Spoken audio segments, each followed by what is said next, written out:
my name is Samantha and welcome to today's video. Today we're going to be making this Snoopy pillow in the easiest way possible. Let's get into it.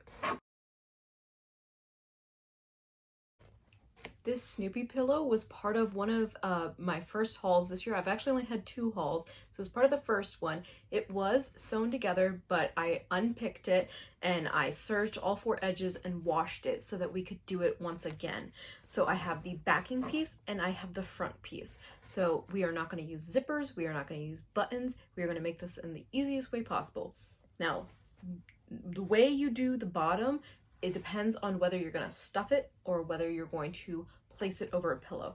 So the 3 sides are going to be sewn completely. The bottom part, if you want to stuff it, what we are going to do is leave an opening about 3 inches wide. If you plan to use a like a pillow insert, then you would need to take the front and the back, fold it over about half or 1/4 of an inch, sew along that edge so that you have a solid edge, or use a serger thread that matches your fabric, and then you would sew it just on the sides, leaving the whole bottom open. That way that you could just slide it over the insert. We are going to make this so that it can be stuffed. So the first thing I'm going to do is pin this on. And you can see here that the lining doesn't quite match up, which is probably why it was a little wonky to begin with. So we are going to pin this together, and I'm going to show you up close how I will sew it together. When you're pinning, you can use as many or as little pins as you'd like. I used 3 along each edge, 1 at each corner and 1 in the middle. And then at the bottom, I did an X with the pins. This designates that I need to stop and start my sewing here so that we can leave an opening. That way I don't forget. You could also use clips instead of pins. You could use a different color pin, but doing the X is an easy way for you to remember, hey, I gotta stop sewing. So let me pull you over to my sewing machine and I will show you how we're gonna do this. The first thing we need to do is turn the sewing machine on. We are going to start stitching right here at the X. I am putting my fabric, the pins further back, I am putting my fabric up to the edge of my, actually I'm putting the serger line. Where this serger fabric is, I'm putting that right up against the edge of my presser foot. That way all of the serging thread here is caught within the inside of the pillow. I'm going to put my needle down. I just have my needle centered here with a width of 3.5 and a length of 2.5. Then we are going to do a back tack. You could do 2 if you'd like. If you wanted to, you could change your thread to match. I don't think that it is a big deal. And then we're going to start sewing. Sew at whatever pace feels comfortable to you. When we get close to the edge here, there is actually a little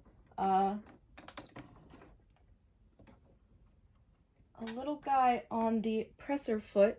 On mine, it's right here. It's right here, and this designates where I need to have the presser foot land.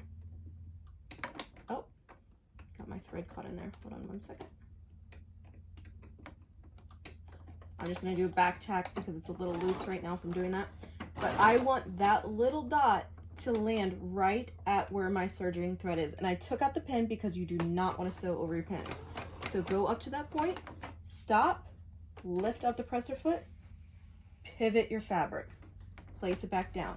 If you messed up and you went too far, turn your fabric back where it was, back tack 1, see if that's good. If that's good, then keep going.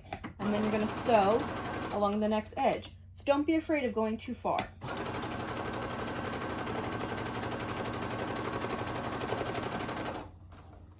Just going down the straight edges.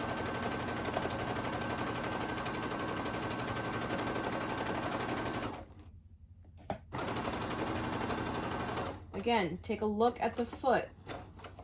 You will start to learn where the right place is on your sewing machine the more you use it.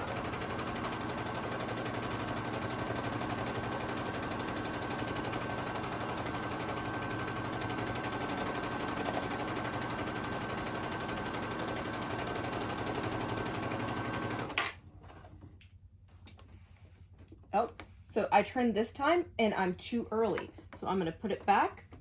So 1, maybe 2 more times, I think 2, then flip, and now I'm in the right place.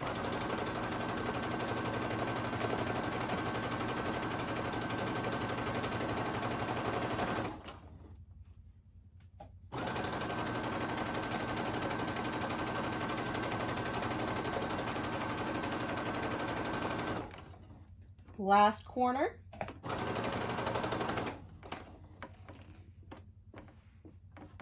I went a little too far.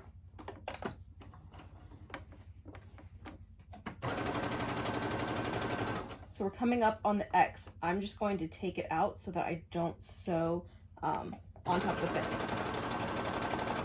Then we're going to backstitch. My machine cuts its own thread. We can take out the beginning pins.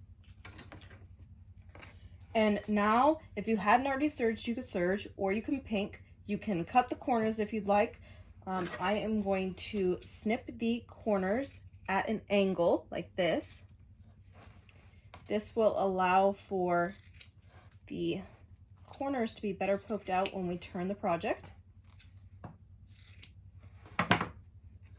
That will help when we turn it. You also want to flip around, make sure, 1, you grabbed all the fabric, and 2, if you have already serged edges like I have, you want to make sure that the serging, the thread, the stitches that the pillow is going to be are tighter in than where the serging thread is. If the stitches were over here, then you would see the serging thread when you turn it. So now we can just reach our hand in. I'm going to reach all the way up to the top here and pull down. Your other option is to grab a corner and grab the other corner and then pull. I'm going to turn this right side out. I like to stick my thumb in the other corners and then push with my pointer finger, push those corners out.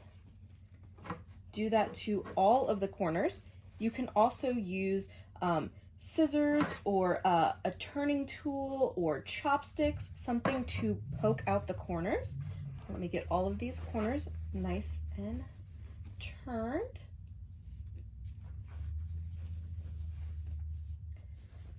There we go.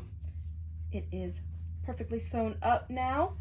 The last step is in this opening here. You want to stuff this, and then what you can do is either lay this down on the sewing machine with the raw edges inside and stitch down like this. You will see the top stitch, or you could do a hand sewn stitch. I don't think that it's a big deal if you match the colors. For this, I would do a green top thread and a black bobbin. That way it is not shown on either side. But that is how you make a simple pillow. Let me know what you guys think in the comments down below. Please don't forget to like and subscribe. And have a wonderful day.